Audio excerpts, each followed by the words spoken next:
نحمده ونصلي ونسلم على رسوله الكريم اما بعد فاعوذ بالله من الشيطان الرجيم بسم الله الرحمن الرحيم قال الله تبارك وتعالى لِيَقُومَ النَّاسُ بِالْقِسْطِ وقال الله تبارك وتعالى لِيُظْهِرَهُ عَلَى الدِّينِ كُلِّهِ وَلَوْ كَرِهَ الْمُشْرِكُونَ وفي مقام آخر وَلَوْ كَرِهَ الْكَافِرُونَ صدق الله العظيم وصدق رسوله النبی الکریم الامین۔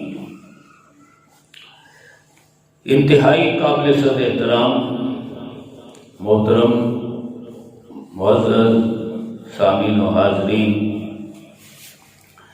ہمارے آقا و مولا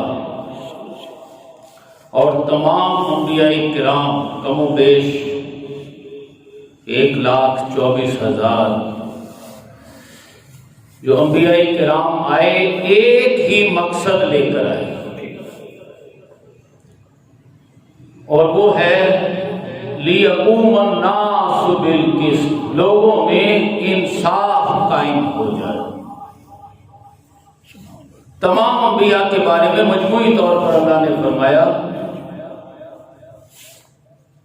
کہ ان کا مقصد تھا انصاف کا قیام، اور جب باری آئی ہمارے آقا صلی اللہ علیہ وسلم کی تو فرمایا لِيُظْهِرَهُ عَلَى الدِّينِ كُلِّهِ، میں نے اپنے محبوب کو دین حق ایک کامل نظام زندگی دے کر بھیجا ہے، اور آپ کی یہ ڈیوٹی ہے، آپ کا یہ فرض منصبی ہے کہ آپ اسے زندگی کے تمام شعبوں پر اللہ کے دیے ہوئے نظام عدل و قسط کو قائم کریں۔ سبحان اللہ سبحان اللہ سبحان اللہ، کیا بات۔ لیکن انزلنا الحدید،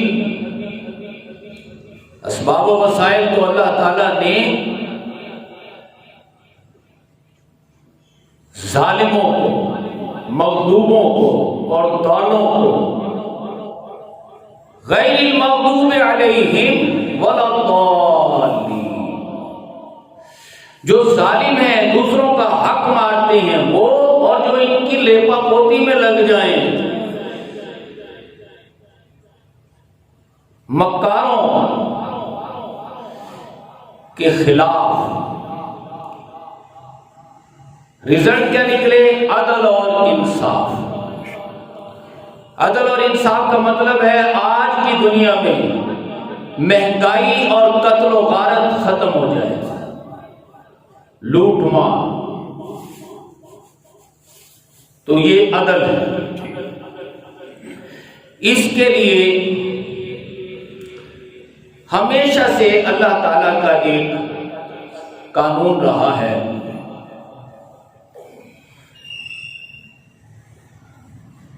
چاہے حضرت ابراہیم ہو، چاہے فرعون ہو، چاہے ہمارے آقا کے دور میں ابو جہل ہو،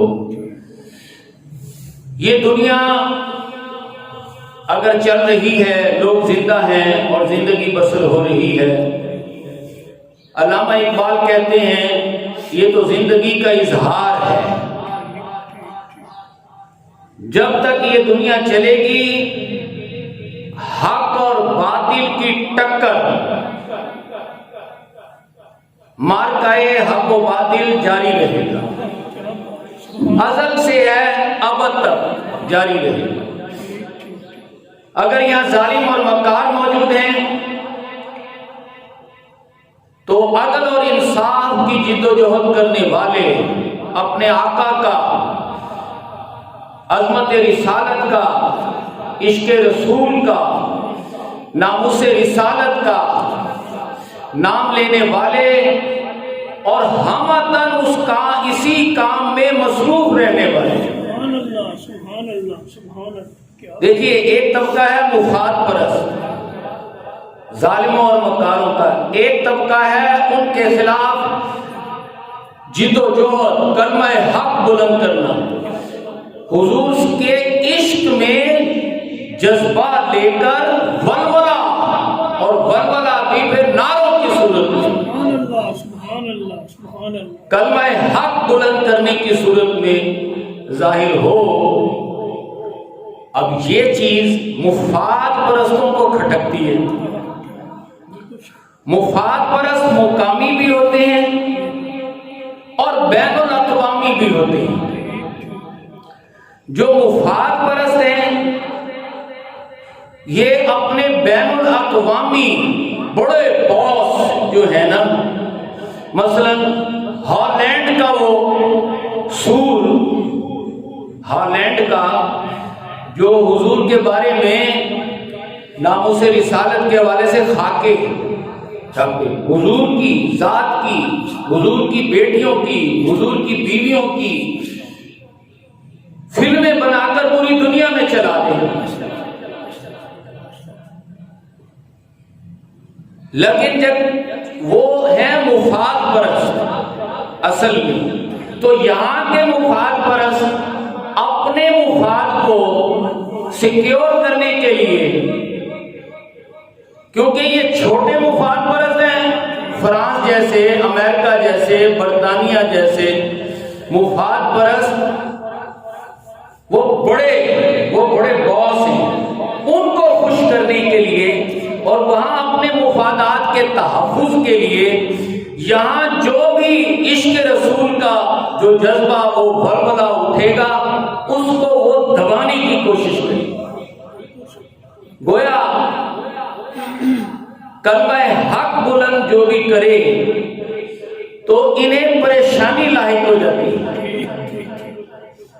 بالکل صحیح، حق بھی کوئی شک نہیں. کلمہ حق بلند ہو، حضور سے عشق اور حضور سے ولولہ، اور وہ بھی جذباتی اور نعروں کے انداز میں. عاشقان رسول اگر یہ دن رات اپنا طرز عمل بنا لیں اور ہر وقت لگے رہیں تو مفاد پرستوں کا پھر جو دن اور رات کا چین ہے، سکون ہے، وہ تباہ ہوتا ہے. لہذا وہ کہتے ہیں پکڑ دھکڑ کرو، چھاپے مارو، انہیں پکڑو، انہیں روکو، انہیں دباؤ. اور چونکہ مفاد یہاں کے مقامی مفاد پرست کون ہے؟ ممبران اسمبلی، قومی ہوں یا صوبائی ہوں، حکومتی اہلکار، ان کے ساتھ ساتھ بڑے بڑے بینکار، بڑے بڑے مافیاز. جب مہنگائی کے خلاف، ظلم کے خلاف، قتل و غارت کے خلاف، عشق رسول کے حوالے سے، کیونکہ یہ بات انبیاء کرام کی ہے اور انبیاء کرام میں تاجدار انبیاء کی ہے. دو باتیں دیکھیں، ایک تو عدل ہو یعنی مہنگائی نہ ہو، دوسرا فحاشی نہ ہو، حیا داری ہو، بے حیائی نہ ہو. جو اس کے لیے سورس ہے وہ عشق رسول ہے. اب جب عشق رسول کے حوالے سے بات آئے گی سامنے تو مفاد پرست طبقہ اپنے مفاد کے لیے، اور جہاں ان کے مفاد ہیں، مثلا بڑے بڑے جو مالدار لوگ ہیں ان کا پیسہ تو باہر ہے، امریکہ میں ہے، برطانیہ میں ہے، فرانس میں ہے، اور اب کچھ نئے دوستیوں کا پیسہ چائنا میں بھی ہوگا، روس میں بھی ہوگا. تو وہ اپنے ان بڑے باسوں، جب یہاں عدل کی، مفاد پرستی کے خلاف بات ہوتی ہے تو نیچے سے لے کے اوپر تک پریشانی لاحق ہو جاتی ہے. پھر اس مہم کو، اس تحریک کو دبایا جاتا ہے، کنٹرول کیا جاتا ہے، پکڑ دھکڑ کی جاتی ہے. یہ پکڑ دھکڑ آج نہیں ہو رہی، یہ چھاپے آج نہیں پڑ رہے. حضور کے دور میں بھی جب انہوں نے کہا کہ سب کچھ لے لو اور ہمارے تو آپ نے کہا یہ تو نہیں ہو سکتا، انبیاء کرام آتے ہی، اور میں تو تاجدار انبیاء ہوں، میرا تو کام ہی ظلم کا خاتمہ، عدل کا قیام کرنا ہے، وہی میں ایک کام چھوڑ دوں اور کعبے میں بیٹھ کر خالی خلی نمازیں، روزے، حج، عمرے کروانا شروع کر دوں، تو پھر انہوں نے کہا اچھا تو پھر ہم قتل کریں گے۔ اب قتل سب کو تو نہیں نہ کیا انہوں نے، ایسا نہیں ہے کہ پکڑ دھکڑ ہو اور اندر جو ہے وہ پھانسی گھاٹ لگے ہوئے ہیں، جو بھی اندر جائے گا تختہ دار پر لٹکا دیا جائے گا، ایسا نہیں ہوتا۔ ہمارے آقا کے دور میں بھی حضرت یاسر، سمجھے، ان کو ایک کو پکڑا گیا اور عبرتناک سزا دی گئی اور حضور کو قید کر دیا گیا، اور باقی ہر ایک کی لسٹ لگا دی گئی کہ اس طرح فلاں فلاں دن کو قتل کریں گے۔ اللہ تعالیٰ نے ان کے لیے ایک راستہ نکالا اور حبشہ میں صحابہ کرام کو محفوظ کر دیا۔ لیکن ایسا نہیں ہے، آپ کو 3 سال مشکلات کے گزارنے پڑے شعبے بنی ہاشم میں قید کے دوران، لیکن ایسا نہیں ہے کہ ایک دم قتل عام اور قتل و غارت شروع ہو گیا ہو۔ ہاں مشکلات آتی ہیں،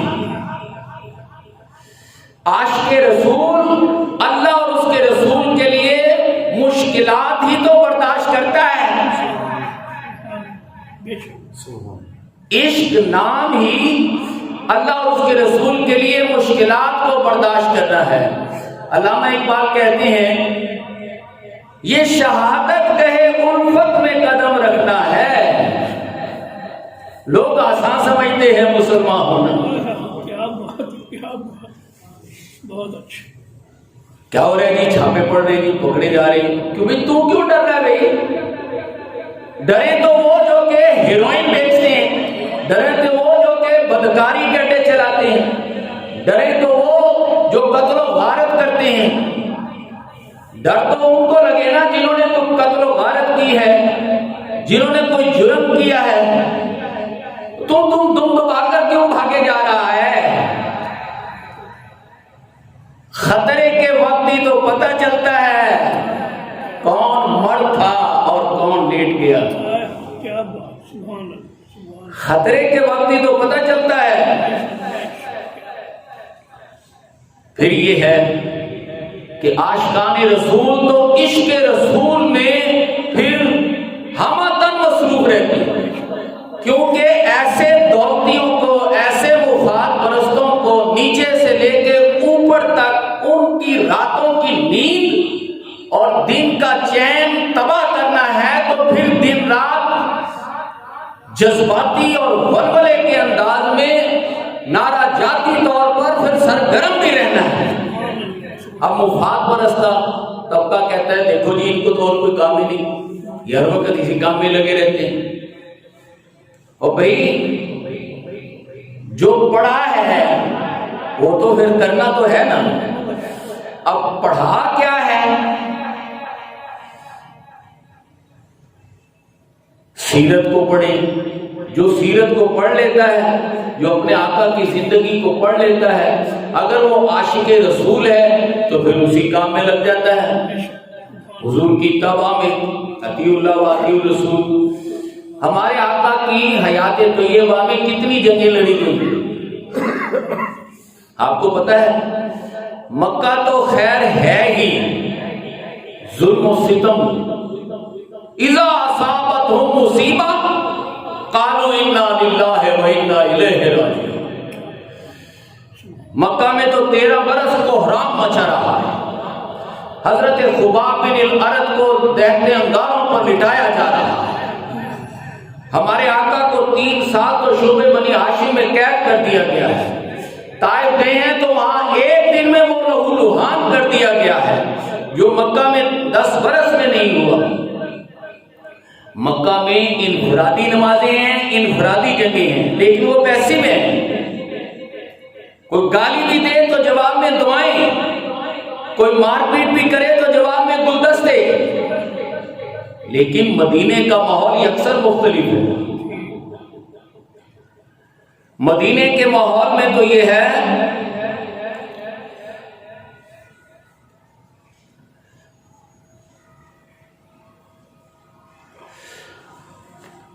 دس سالہ مدنی دور میں 74 مسلح جنگیں لڑ رہی ہیں ہمارے آقا صلی اللہ علیہ وسلم. آپ حساب لگائیں نا، ہر 1.5 مہینے بعد ایک جنگ بنتی ہے. اب عاشق رسول تو وہ ہے جو ہر وقت حالت جنگ میں رہے.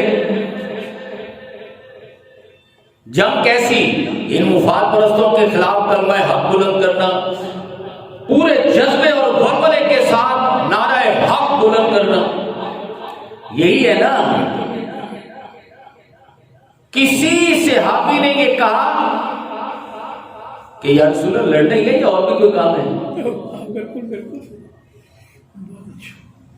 کسی صحابی نے کہا اور بادشاہوں ہر وقت کوئی امن کی بھی بات کرو، ہر 1.5 مہینے بعد تلواریں اٹھائے پھرتے ہو. کسی صحابی نے کہا کہ یا رسول اللہ بیٹے بیٹیاں ہیں، جائیدادیں ہیں، کوٹھیاں بنانی ہیں. پورے 10 سالہ دور میں جو عاشق رسول ہیں، منافقوں کی بات اور ہے. کلمہ پڑے ہوئے لوگ منافق بھی موجود ہیں، لیکن عاشق رسول نے پورے 10 سالہ مدنی دور میں ایک مکان بھی کسی نے نہیں بنایا.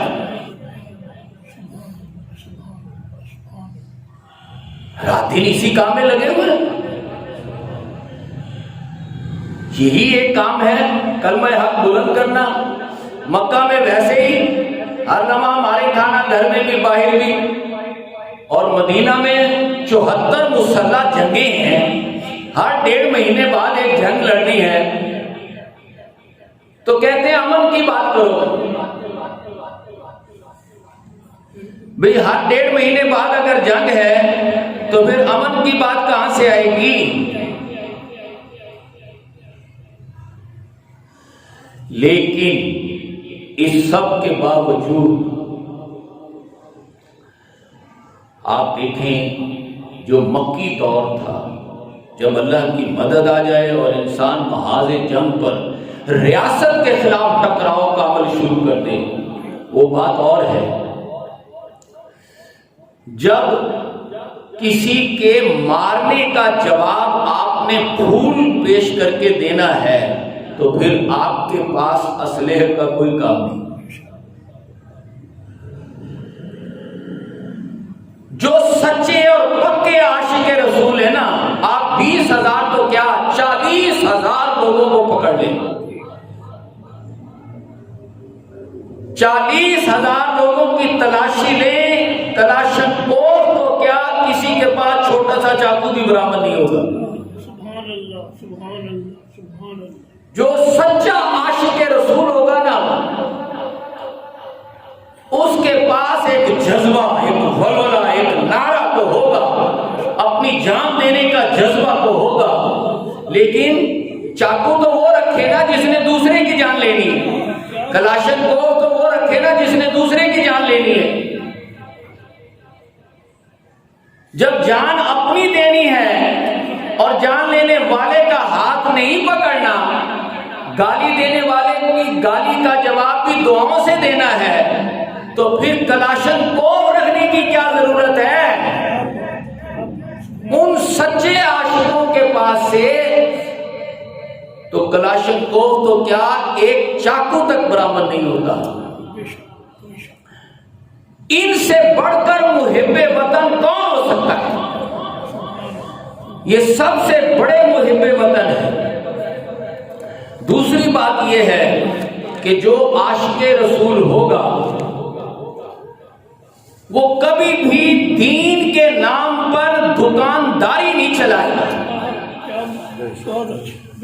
وہ پیشہ ور نہیں ہوگا. دین کے نام پر دین کا کام بھی کرے، عاشق رسول بھی ہو، اور پھر دین کے لیے دکانداریاں بھی چلا رہا ہو، بلکہ وہ تو ببانگے دول کہے گا کہ میں یا ہم دین کے نام پر کوئی دکانداریاں نہیں کھولے بیٹھے ہوئے۔ اگر کسی کو کوئی شکایت ہے، کوئی کہتا ہے تو ہمارے سامنے آئے، ہمیں بتائے کہ دیکھو تم نے اس چیز کو دین کے نام پر لوٹا ہے۔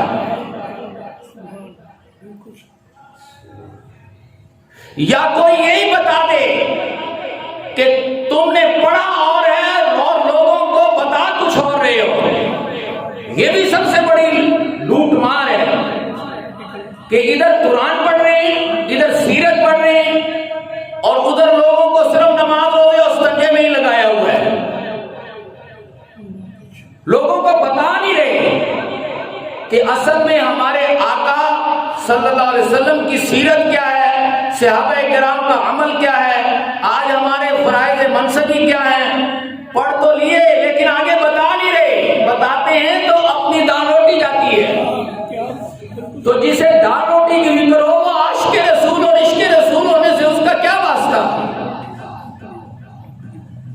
دوسری بات یہ ہے کہ اگر کوئی یہ سمجھتا ہے کہ دین ہمیں زیادہ پتہ ہے، اسلام ہم زیادہ جانتے ہیں، جو یہ دعوے دار ہو وہ سامنے آئے، وہ آ کر بتائے کہ مجھے زیادہ دین کا پتہ ہے، تو پھر ٹھیک ہے، تم ہمیں سمجھانا شروع کر دو، ہم سمجھنا شروع کر دیتے ہیں۔ واللہ ہم سمجھنا چاہتے ہیں، ہمیں سمجھاؤ دین کیا ہے، آؤ بیٹھو ہمارے پاس، ہمیں بتاؤ نا کہ وہ کون سا اسلام ہے جس میں نہ بدر ہو، نہ احد ہو، نہ عذاب ہو، نہ حنین ہو، نہ فتح مکہ ہو، نہ تبوک ہو، نہ طائف ہو۔ وہ کون سا اسلام ہے؟ وہ کون سا اسلام ہے جس میں امام ابو حنیفہ نہ ہو، جس میں امام مالک نہ ہو، جس میں امام احمد بن حنبل نہ ہو؟ وہ کون سا اسلام ہے جس میں شہاب الدین غوری نہ ہو، صلاح الدین ایوبی نہ ہو، نور الدین زنگی نہ ہو، جس میں التمش نہ ہو؟ وہ کون سا اسلام ہے جس میں داتا گنج بخش علی حجویری نہ ہو، سبحان اللہ سبحان اللہ سبحان اللہ، جس میں امام ابو حنیفہ نہ ہو؟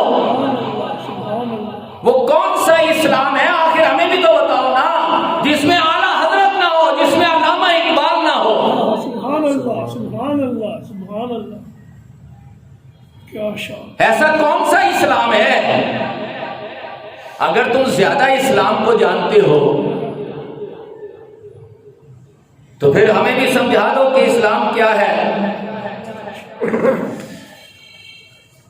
اصل میں اللہ تعالیٰ کا قانون ہی یہ ہے، میراث میں آئی ہے انہیں مسند ارشاد کہ زاغوں کے تصرف میں عقابوں کے نشیمن۔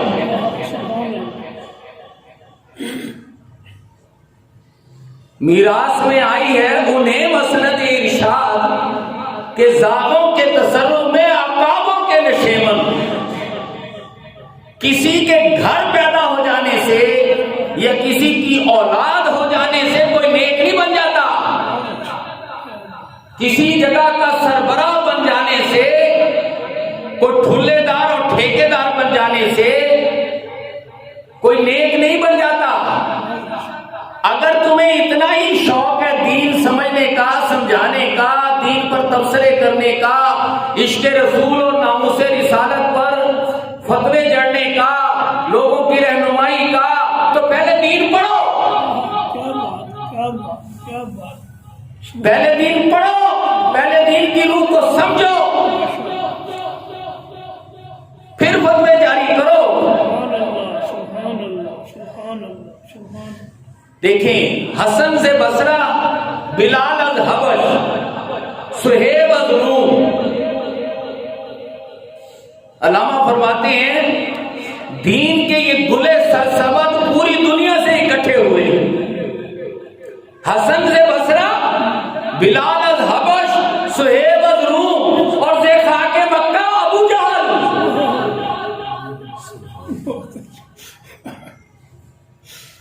ذیخاک مکہ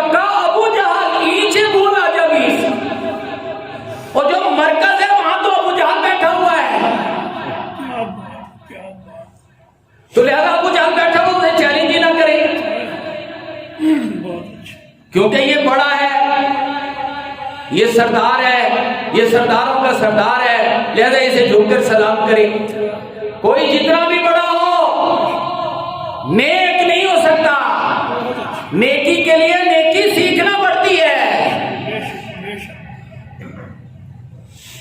دین سیکھنا پڑتا ہے۔ تمہیں علی پاک کا پتہ نہیں ہے؟ یہ دنیا دار اور مفاد پرستوں کے ٹھیکے داروں کو، جو کہ دفتروں میں، گھروں میں، دکانوں میں، ٹاک شوز میں، محفلوں میں ناموس رسالت پر تبصرے کر رہے ہیں بیٹھے ہوئے، اپنے فتوے جڑ رہے بیٹھے ہوئے، اور کبھی قرآن تو کیا سورہ فاتحہ کبھی سمجھنے کی کوشش کی ہے؟ سورہ فاتحہ کو قرآن کی ماں ہے، قرآن کی روح ہے، قرآن کی جڑ ہے، قرآن کی اساس ہے، کبھی اس کو سمجھنے کی کوشش کی ہے؟ اگر اتنے ہی فتوے دینے کا اور تبصرے کرنے کا دین کیا ہے، اسلام کیا ہے، اتنا ہی شوق ہے تو پہلے پڑھو، پہلے سمجھو۔ اللہ اکبر، اللہ سبحان حضور صلی اللہ علیہ وسلم ہمارے آقا کی امت کو دھوکہ دیا۔ یہ 2-4 دن کی زندگی ہے اور پھر حضور صلی اللہ علیہ وسلم کے سامنے پیش ہونا ہے۔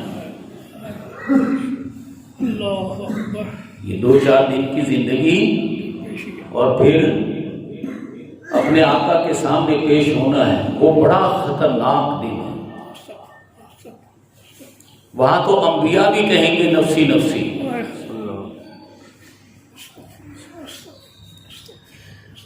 وہاں یہ ڈگوسلا نہیں چلے گا کہ امن کی بات کرو۔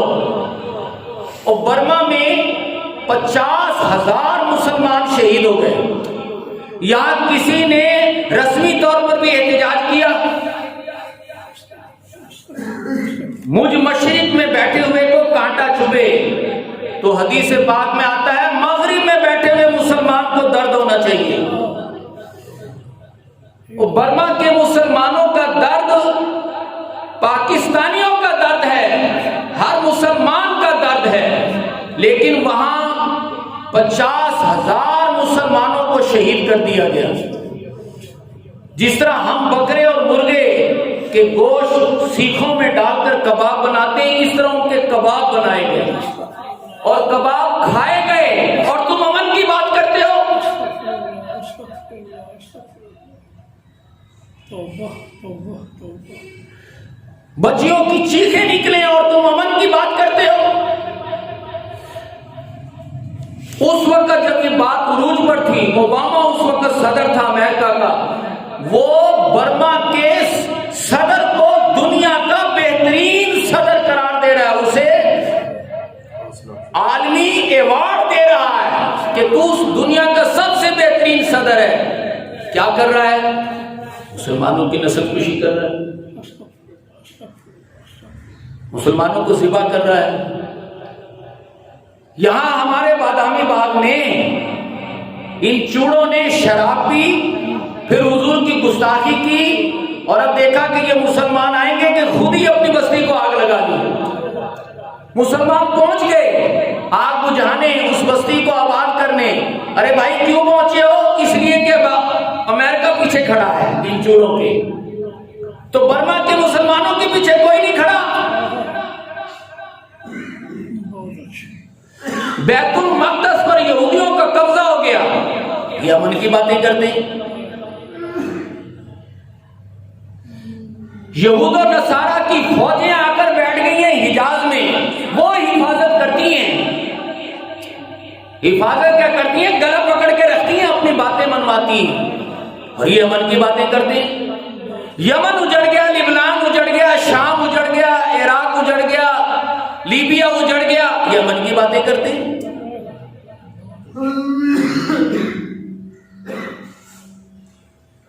امن کی باتیں ہمیں بھی آتی ہیں،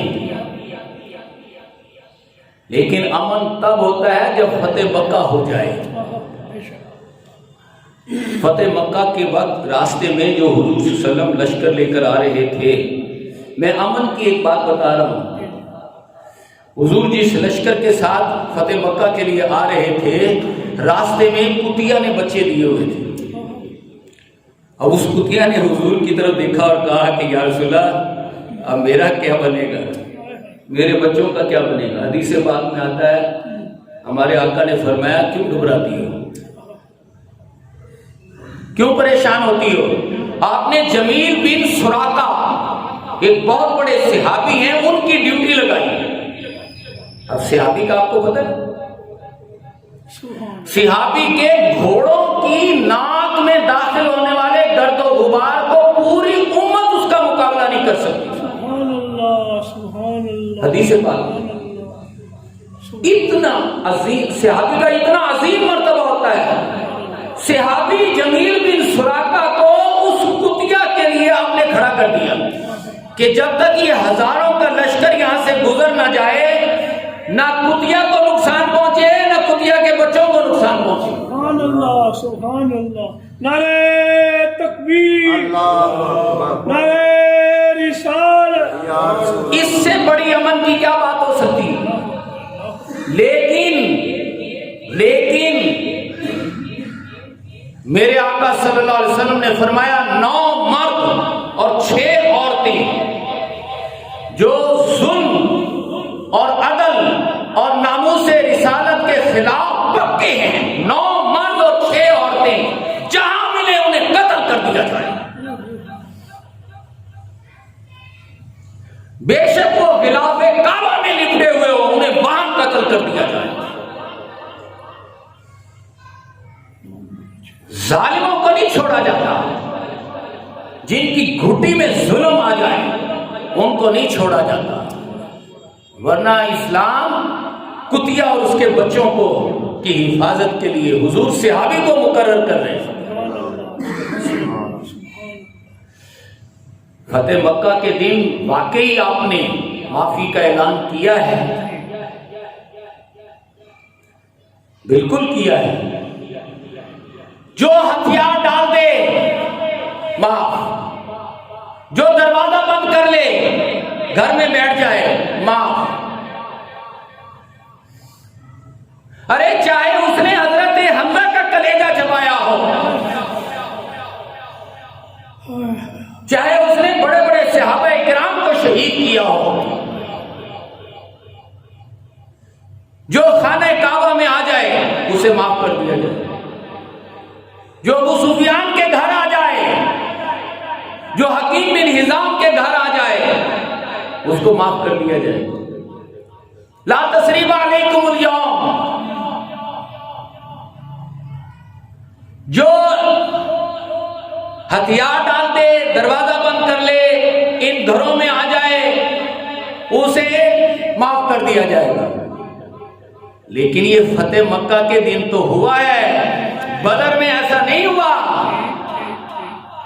بدر میں تو وہ موٹا، وہ امیہ بن خلف، وہ موٹا بھاگا جا رہا تھا، حضرت بلال کی نظر پڑی تو آپ نے فرمایا او پکڑو مارو اسے۔ آج اگر امیہ بچا تو بلال نہیں بچا۔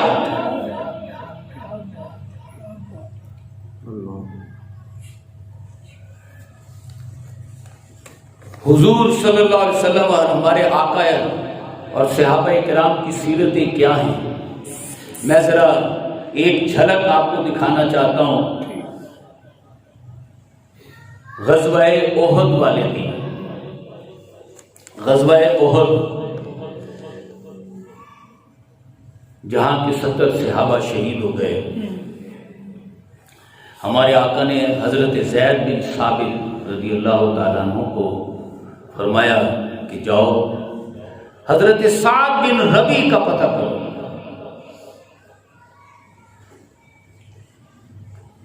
اس کو دیکھو کہ وہ زندوں میں ہے یا شہداء میں شامل ہو گیا ہے۔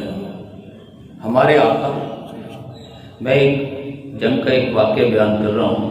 غزوہ احد کے دوران حدیث پاک میں آتا ہے کہ حضرت زید بن ثابت کو نبی اکرم صلی اللہ علیہ وسلم نے، ایک اور بہت بڑے صحابی ہیں حضرت سعد بن ربی، ان کا پتہ کرنے کے لیے کہ تم جاؤ اور صحابہ میں ان کو تلاش کرو اور ان کو جا کر ملو اور پتہ کرو کہ وہ زندوں میں ہیں یا شہداء میں شامل ہو گئے ہیں. اگر وہ تمہیں مل جائیں، زندوں میں ملاقات ہو جائے، تو ہمارے آقا فرماتے ہیں اے زید ان کو جا کر میرا سلام کہنا. سبحان اللہ سبحان اللہ. ان سے کہنا کہ رسول اللہ صلی اللہ علیہ وسلم آپ کو سلام کہتے ہیں، اور ان سے پوچھنا کیف تجدک، اے میرے صحابی تمہارا کیا حال ہے. گویا حضرت زید بن ثابت کو حضرت سعد بن ربی کی خبر دریافت کرنے کے لیے آپ بھیج رہے ہیں کہ جاؤ ان کا پتہ کر کے آؤ، کہ خیریت دریافت کر کے آؤ. وہ فرماتے ہیں میں تلاش کرتا کرتا پہنچ گیا. حضرت سعد بن ربی آخری ان کی روح پرواز کر رہی تھی کہ میں اتنے میں ان کے سر پر فاصبت ہوں، میں ان کے پاس پہنچ گیا اور ان سے کہا کہ مجھے رسول اللہ صلی اللہ علیہ وسلم نے بھیجا ہے اور مجھے یہ کہا ہے کہ جاؤ پتہ کر کے آؤ کہ تم زندوں میں ہو یا شہداء میں شامل ہو گئے ہو. ان کا نہیں، اب زندگی کا تو کوئی سوال نہیں، میں شہداء میں شامل ہونے والا ہوں.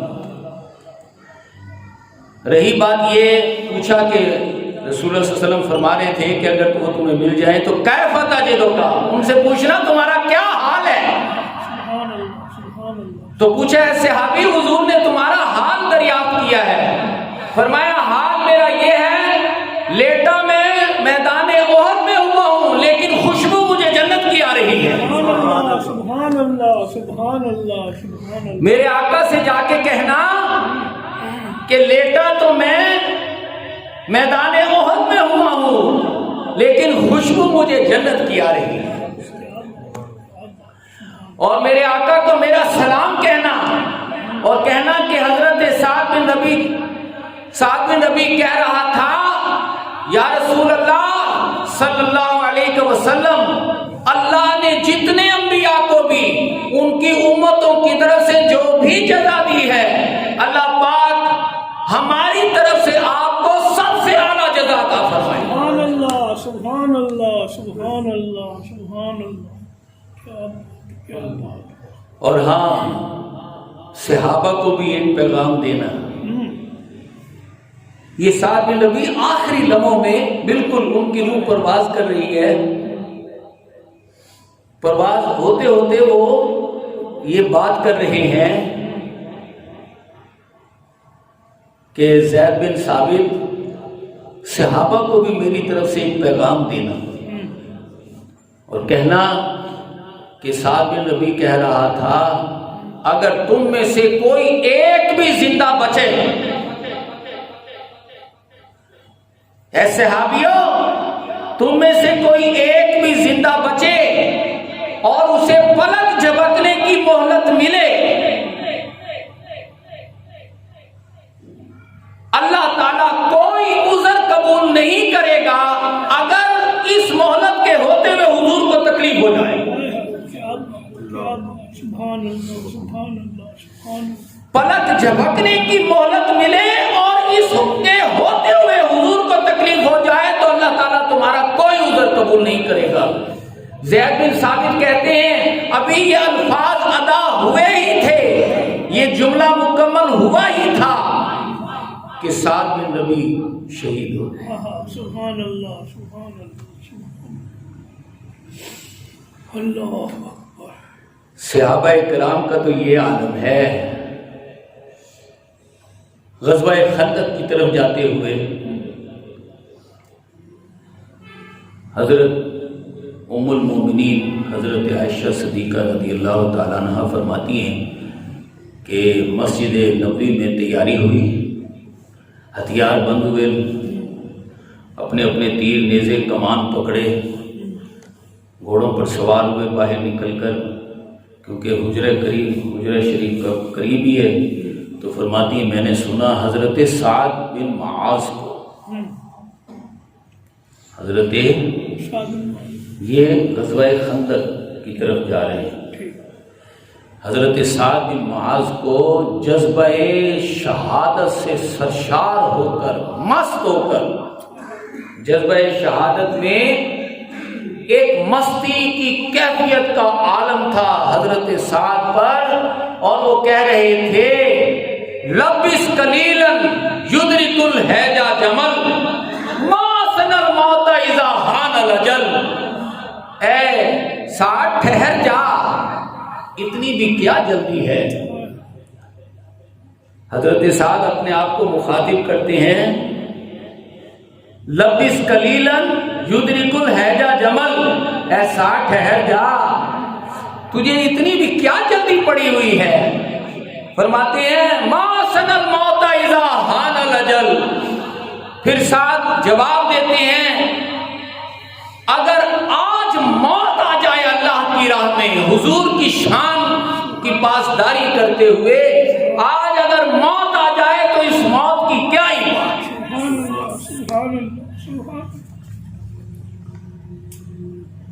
حضرت سعد بن معاذ اس جذبے کے ساتھ جا رہے ہیں، این بڑی الجوان 33 سال عمر آپ۔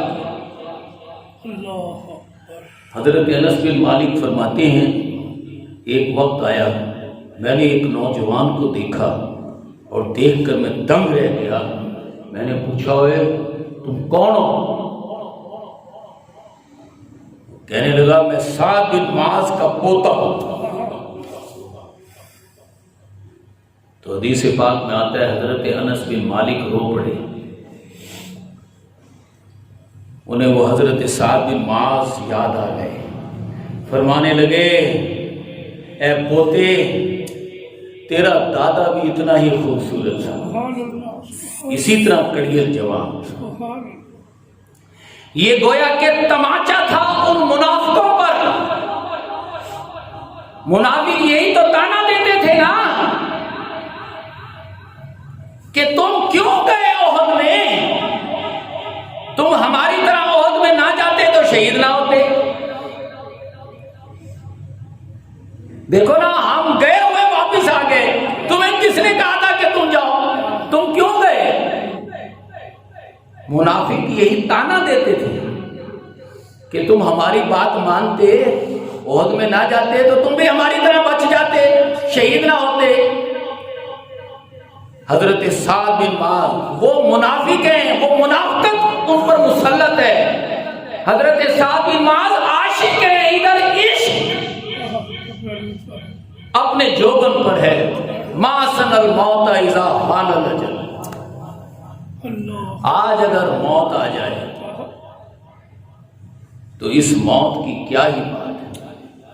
سبحان اللہ، سبحان سبحان۔ یہ تو معاملہ تھا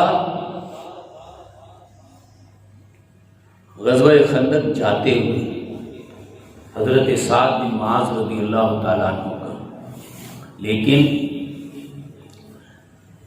میں آپ کو یہ تصور، یہ جھلک دکھا رہا ہوں کہ ہمارے آقا کے اور صحابہ کرام کے شب و روز کیسے گزرتے ہیں، کن کاموں میں گزرتے ہیں، کن چیزوں میں وہ مصروف رہتے ہیں۔ حدیث پاک میں آتا ہے کہ ابھی خندق سے واپسی ہوئی ہے، میدان جنگ سے گھروں کی طرف آئے ہیں، ابھی گھروں میں داخل ہو رہے ہیں۔ کیفیت یہ حدیث پاک میں بیان ہوتی ہے کہ خندق، جو کہ آپ کو پتہ ہی ہے کہ خندق کھودی گئی، گرد و غبار اور مٹی، ام المومنین ابھی اپنے آقا کا سر دھلوا رہی ہیں، آدھا سر دھویا گیا، آدھا سر ابھی باقی ہے، کہ اتنے میں جبرائیل امین آ گئے۔ جبرائیل امین نے آ کر دستک دی، حضور اسی حالت میں دروازے کی طرف بڑھے اور دیکھا کہ جبرائیل امین فوجی لباس میں، فوجی تیاری میں گھوڑے پر سوار ہیں اور نیزہ اور تلوار پکڑی ہوئی ہے، اور فرما رہے ہیں حضور آؤ، ابھی آؤ، جلدی چلو، بنو قریظہ کی طرف جانا ہے۔ ام المومنین فرماتی ہے میں نے دیکھا کہ حضور باہر گئے اور آپ نے ہاتھ جبرائیل امین کے گھوڑے پر رکھا اور گفتگو شروع کر دی۔ وہ گفتگو کا نتیجہ یہ نکلا، انہوں نے کہا حضور بنو قریظہ کی طرف جانا ہے، ان سے جنگ کرنی۔ آپ نے فرمایا جبرائیل کوئی مہلت تو دو میرے غلاموں کو۔ اور فرمایا نہیں حضور اللہ کا حکم ہے، ابھی ابھی جانا۔ ابھی خندق سے واپسی ہوئی، ابھی اکثر کے جانور گھروں میں داخل نہیں ہوئے، ابھی آ کر بیٹھے نہیں ہیں، ابھی کھانا وانا کھایا نہیں ہے کہ اتنے میں ہی جبرائیل امین آ گئے۔ عرض کی یا رسول اللہ، حضور کہہ بھی رہے ہیں یار میرے غلاموں کو کوئی مہلت دو، کہہ رہے نہیں اللہ کا حکم ہے، ابھی ابھی چلنا ہے۔ حضور گھر گئے اور آپ نے حضرت بلال کو بلوایا اور فرمایا بلال اذان دو۔ ہم تو یہ سمجھتے ہیں نا فجر ظہر عصر مغرب عشاء کے اوقات ہوتی ہیں اذان کی، بے وقتی اذان بھی ہوتی تھی۔ آپ نے یہ نہیں دیکھا کہ یہ وقت کون سا ہے، چلو ظہر کا وقت ہو جائے یا عصر کا قریب عصر کی اذان لوگ آئی جائیں، نہیں، آپ نے فرمایا اذان دو۔ بے وقتی اذان کا مطلب ہوتا تھا حضور بلا رہے ہیں آؤ۔ جو ہی حضرت بلال نے اذان دی، جو جہاں تھا وہیں سے چل پڑا، فوراً حاضر ہو گیا۔ صحابہ کرام آ گئے، عرض کی حضور کیا حکم؟ آپ نے فرمایا گھروں میں نہیں جانا، بنو قریظہ سے جا کے جنگ کرنی۔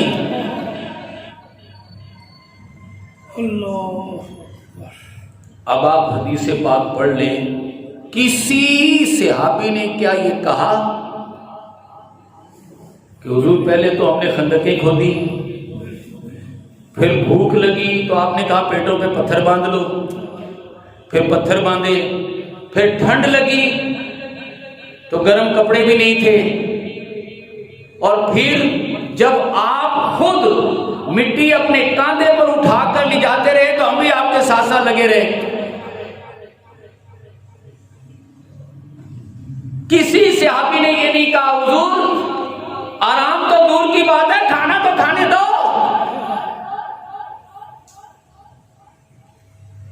سب کے سب اسی وقت اٹینشن ہو کر چل پڑے۔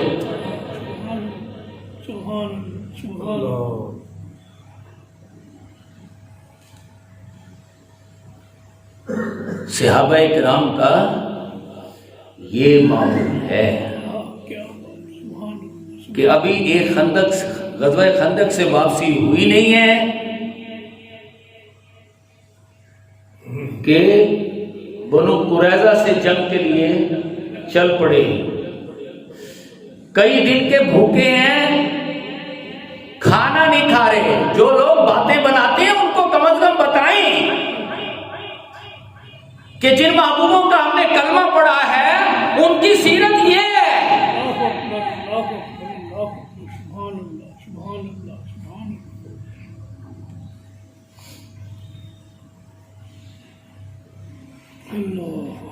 ایک اور میں غزوہ حنین کا ایک واقعہ،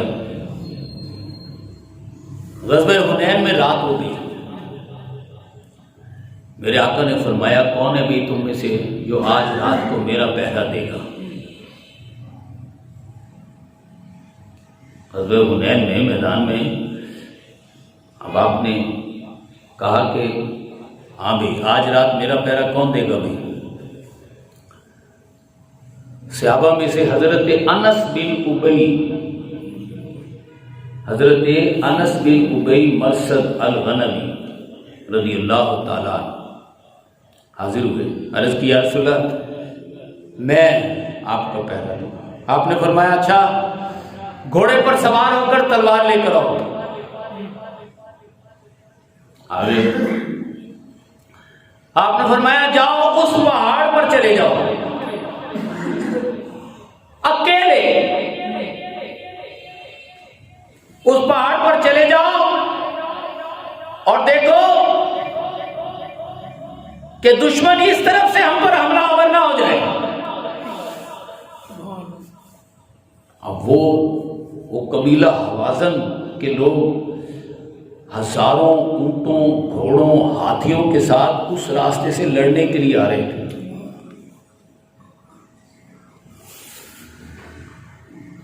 آپ نے فرمایا انس اکیلے اس پہاڑ پر چلے جاؤ اور دیکھنا اس طرف سے کوئی ہم پر حملہ آور نہ ہو جائے۔ چلے گئے۔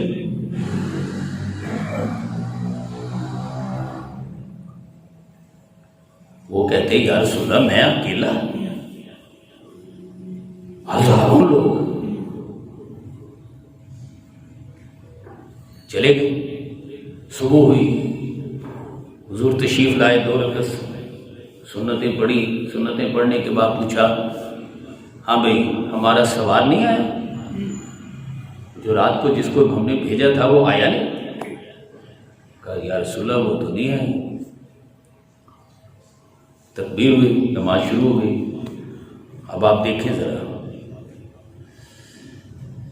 نماز کے دوران حضور دیکھ رہے ہیں ینظر الی خلال الشجر، حدیث پاک میں الفاظ آتے ہیں آپ درختوں کے جھنڈوں کے اندر تلاش کر رہے ہیں، دیکھ رہے ہیں کہ ہمارا شاہ سوار کدھر ہے۔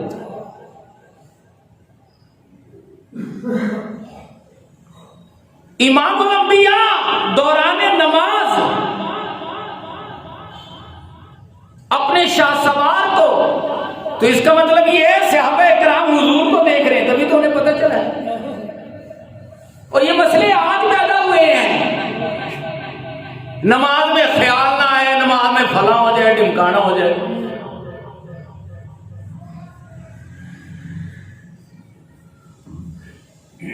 ثابت ہوا جملہ فرائض فرو ہے، اصل الاصول بندگی استاد ور کی ہے۔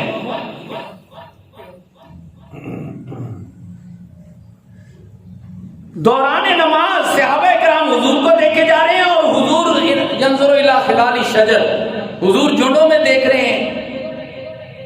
نماز دوران نماز جب نماز میں سلام پھیرا آپ نے تو فرمایا قد جاؤ فارسکم، لو بھی صحابہ مبارک ہو تمہارا شاہ سوار آ گیا۔ بس اتنا آپ نے کہنا تھا کہ وہ گھوڑا دوڑاتے ہوئے آ گئے۔ حضرت انس بن ابی آ گئے، سلام کیا۔ اب حضور چاہتے تھے یہ خود کارکردگی بیان کرے۔ آپ نے پوچھا ہاں بھائی رات بھر سوتے رہے ہو؟ تو حضرت انس کہتے ہیں یا رسول اللہ قسم بخدا صرف وضو اور نماز کے لیے گھوڑے سے اترا ہوں، ورنہ میں اپنی ڈیوٹی پر رہا ہوں۔ تو آپ نے فرمایا انس آج رات تو نے ہمارا پہرا دے کر قد اور جب تا